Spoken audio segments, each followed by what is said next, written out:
La France et l'Algérie annoncent la fin de leur crise diplomatique. Mais attendez! Derrière les sourires officiels, il y a des mensonges, des manipulations, et une vérité que personne ne veut entendre. Un ancien Premier ministre monte au front, un ministre balance des menaces, pendant que de fausses citations enflamment les réseaux. Et si tout ça n'était qu'une mise en scène restée jusqu'au bout, ce que vous allez entendre pourrait bien tout changer. Sujet numéro 1. France-Algérie. Dominique de Villepin dénonce la stratégie de Macron et Retailleau. Alors qu'Alger et Paris ont officiellement annoncé, le dimanche 7 avril 2025, la fin d'une crise diplomatique inédite ayant duré 8 mois, les critiques à l'égard de la gestion française de cette crise ne faiblissent pas.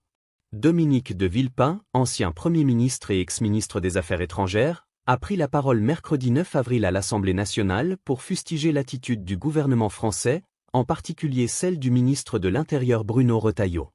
L'ex-chef du gouvernement sous Jacques Chirac a dénoncé une stratégie dangereuse de surenchère identitaire et de confusion des rôles au sein de l'exécutif.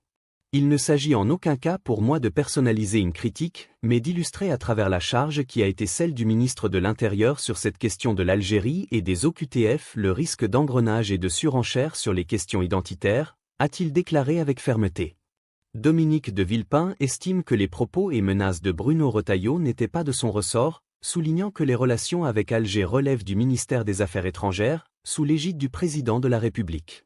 Quand il s'agit pour un homme politique non pas d'apporter des réponses, mais d'agiter des menaces, encore faut-il être sur son territoire, c'est-à-dire sur son portefeuille, a-t-il martelé.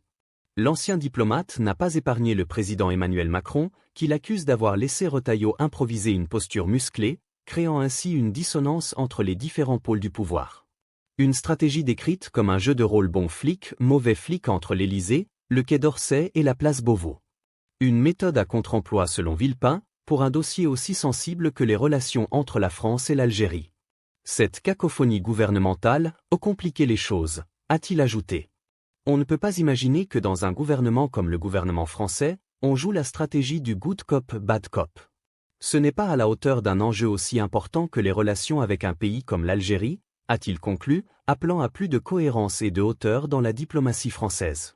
Si la page semble tourner sur le papier, cette séquence politique risque de laisser des traces durables dans la relation bilatérale franco-algérienne.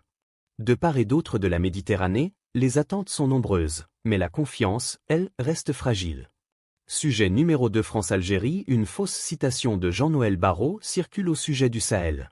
3 jours après le déplacement du ministre français de l'Europe et des Affaires étrangères en Algérie pour désamorcer la crise entre les deux pays, une fausse citation attribuée à Jean-Noël Barrot est apparue sur les réseaux sociaux. L'infox, poussé par des comptes pro-S, repose sur une capture d'écran manipulée d'une publication Facebook du quotidien Le Figaro. Au terme de sa visite à Alger le dimanche 6 avril dernier, le ministre français des Affaires étrangères, Jean-Noël Barrot, aurait-il déclaré « L'Algérie est notre partenaire stratégique pour permettre notre retour au Sahel. Notre sécurité en dépend ?» C'est ce qu'avancent, à tort, des dizaines d'internautes sur les réseaux sociaux ces dernières heures. Cette fausse information s'appuie sur une capture d'écran censée montrer une publication Facebook du quotidien français Le Figaro. On y retrouve le logo du média, la fausse citation ainsi qu'une photo montrant Jean-Noël Barrot serrant la main du président algérien, Abdelmadjid Tebboune. L'arnaque à la citation. Vérification faite, Le Figaro n'a jamais publié une telle information, ni sur ses réseaux sociaux, ni sur son site internet. La citation ainsi que la capture d'écran ont été fabriquées de toutes pièces dans le but de diaboliser la France et l'Algérie, dans un contexte tendu au Sahel, notamment entre Alger et Bamako. Cette fausse information circule principalement sur Facebook, X et WhatsApp.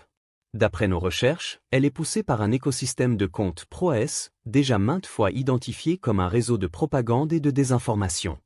L'infox a également été traduite, notamment en anglais, pour toucher un public plus large. Dans les faits, Jean-Noël Barrot a déclaré, à sa sortie du palais d'El Mouradia, le 6 avril, que les contacts entre les services de renseignement reprennent.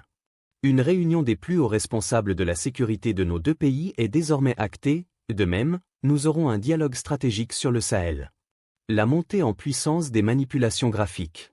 Cette fausse publication attribuée au Figaro est un énième exemple de manipulation graphique usurpant l'identité d'un média reconnu. Fin mars, une capture d'écran faussement attribuée à France 24 annonçait, à tort, le décès du président ivoirien, Alassane Ouattara. Là aussi, le logo de la chaîne avait été usurpé via une capture d'écran diffusée massivement sur les réseaux sociaux. Si cette vidéo vous a intéressé, n'oubliez pas de la liker et de vous abonner pour ne rien manquer des prochaines